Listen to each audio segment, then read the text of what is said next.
And could we do the roll call? Commissioner Jordan? Present. Commissioner Stuckey? Here. Commissioner Fritsch? Here. Commissioner Slova? Here. All right. Go ahead and get started, and we have no visitors in the audience. So first order of business is the minutes from last month, from July. Any comments or questions on those? So moved. All right. Okay. All in favor of approving minutes from last month? Aye. Aye. It's unanimous. All right. Next order of business, moving on to new business, would be the FMC apparel and employee picnic. So we had our Employee Appreciation Day last Thursday down at the festival site with the village. It was very well attended. Village did an amazing job setting it up. This was nice for us that they did all the work. Food trucks for the employees. Lauren designed the shirts, got the shirts for everybody. Let her know if it doesn't fit or something happens. But yeah, it was well attended. We had great weather. It was great to see people kind of out of the office. So trying to turn that into an annual event. Nice job. Thank you. You're welcome. Thank you. Yes. I was there briefly, but not the whole time. Everyone has commitments. I get Yes, it. yes. Great. All right, thanks for the shirts and great activity. All right, next order of business, line worker safety seminar participation. So this was a conference that kind of, we sent Brent Losey and Ryan Trinkle to this. This is the IOTA conference. It's the Inter-Utility Overhead Training Association. Last year it was in Niagara Falls. I've kind of heard about it for quite a few years. We hadn't attended, and the chairman just kind of really pressured me to send some people, and both Brent and Ryan came back and said that, this is great. This is just line workers. They share accidents over the last year. They kind of diagnose them, so they both came back very impressed. So this year we're actually going to send Chris Carr and Chris Faticone. It's actually in Boston this year. So they'll leave on the 19th, and then they're back on Thursday of that week. So it's an event of about 400 or 500 utilities across the Northeast, but well attended and good training seminar for them. So they'll come back, and then they'll we'll put them on the spot and share it with the rest of the crew, and I'll drag them probably to the next commission meeting so they can we'll embarrass them a little bit. So, but just letting everybody know that we do these things over the course of the year. It's all part of the budgeted training expenses, but we do mix it up between people, so that everyone can experience it.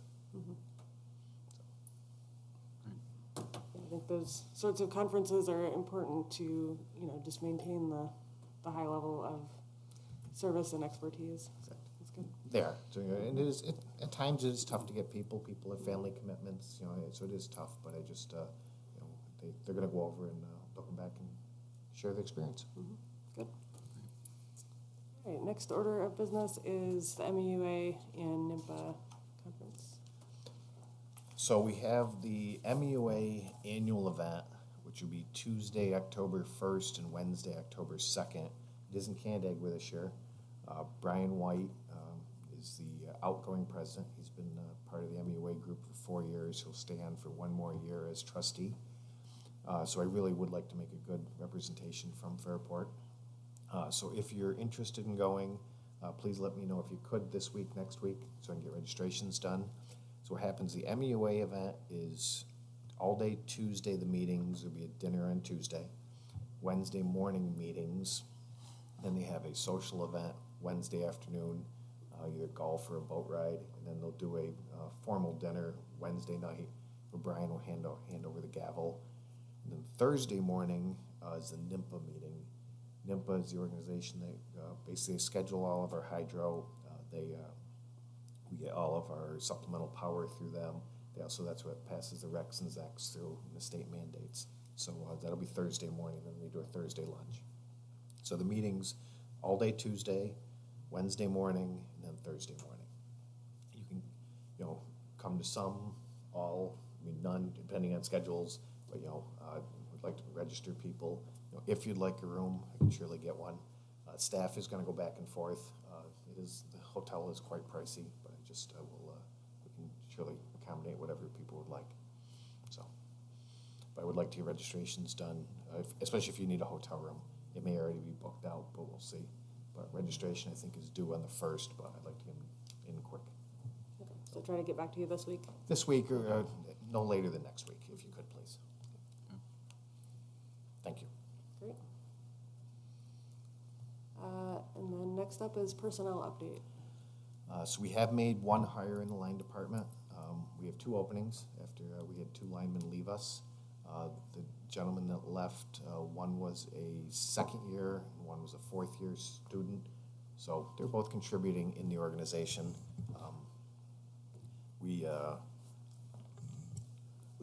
So we made one hire. He is a first-class journeyman out of Pennsylvania. He's gone through line school. He can come in rubber glove and sleeve on day 1, so we will not have to put him through school. He is supposed to start either next Monday or the following Monday, depending on, he had to move, coming up from Pennsylvania. He was looking for housing, so we're a little flexible, but he'll be starting in the next couple weeks. And then we still have active recruitments for the other opening that we will do. And that one may be a mix between kind of an assistant line foreman, might even be part of a junior engineer. You know, we're not sure quite where that job ends up, but we've been interviewing a couple candidates to fill some openings. Mm-hmm. So Matt, how long is the line school now? it's 4 years. Basically, what it works is it's 7,000 hours to become a journeyman lineman. So it's 4 weeks a year for 4 years in classroom training, and then the 7,000 hours built into your 40 hours a week, you know, on the job training. That's all documented. So you know, to get the card basically is 7,000 hours. It's a big investment, as you know, the cost, you know, to send them to school, you know, to train them, and then, you know, in reality, it's a year 6 or 7 before that journeyman really becomes, you know, knowing of, you know, the risks and everything else. So you know, and that's typically the sweet spot where the investor owns like to go after them also. It's a, you know, 6 or 7 year guy that they can contribute on day 1. So.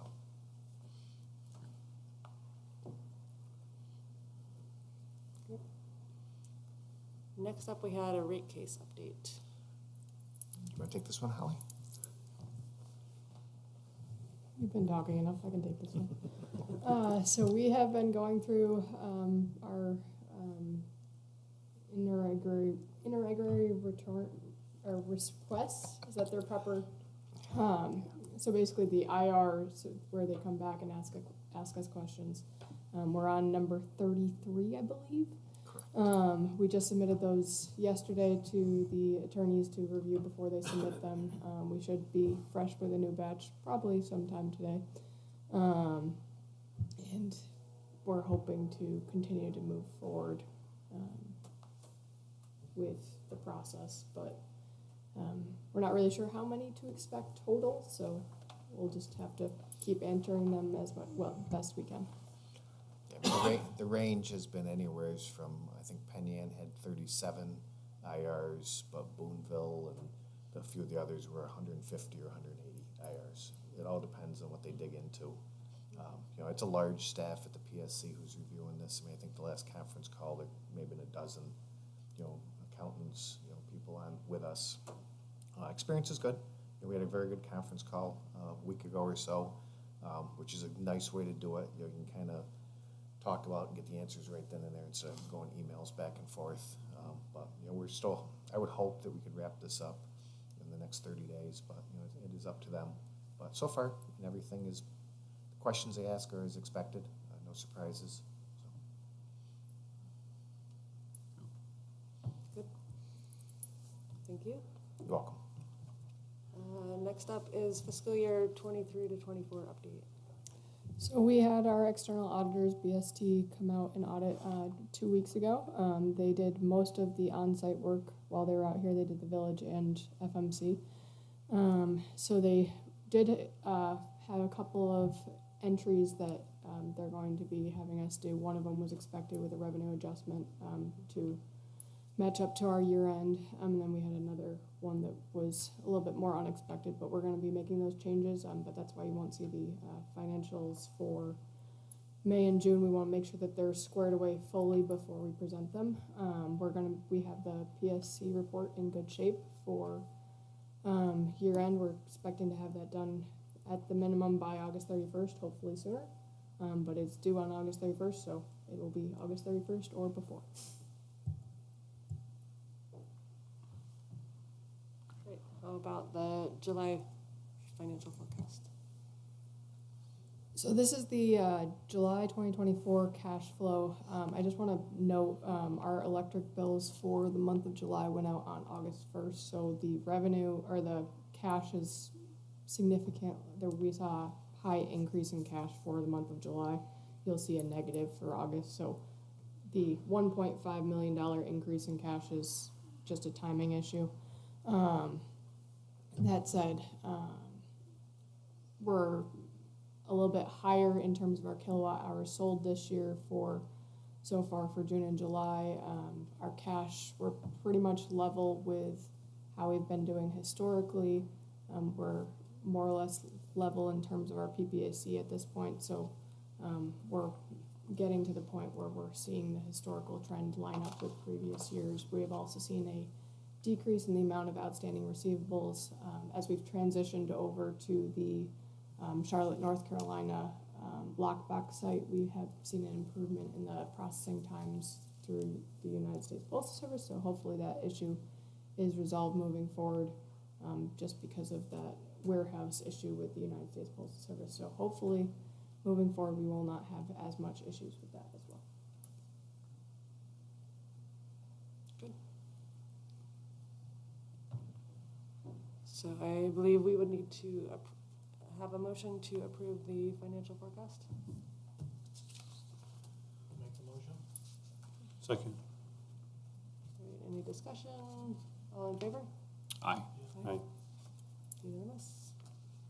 All right, and then I would entertain a motion to authorize payment of the FMC vouchers. So moved.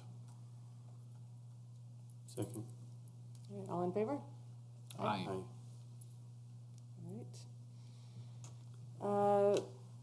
Next on the agenda is the next meeting would be September 9 at 8 o'clock. Any issues with that? All good? Okay. Move forward with that. Any other discussion, other topics that we need to go over?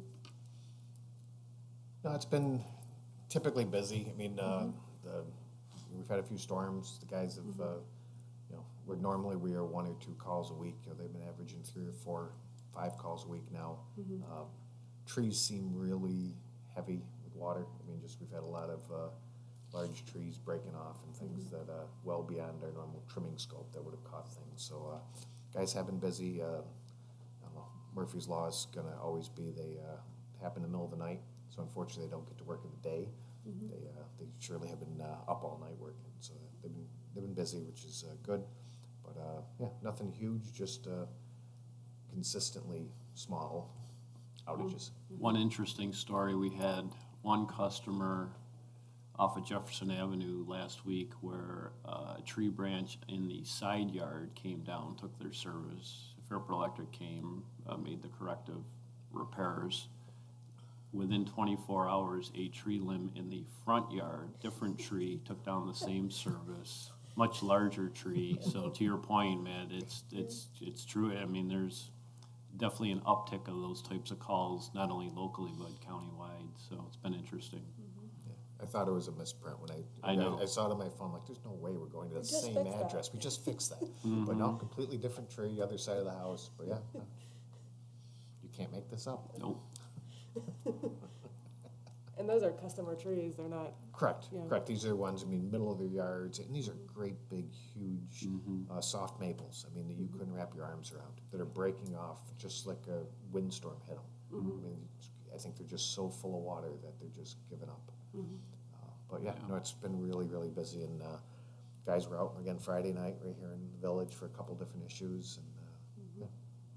So overtime costs will be up this year, that I can assure you. well, great work, everyone, keeping up with it. Thank you. It's a lot. And those things come in the middle of the night. So. All right, any other discussion? Okay. I would entertain a motion to adjourn the meeting then. So moved. Second. All right, all in favor? Aye. Okay. We are adjourned. Thanks, everyone.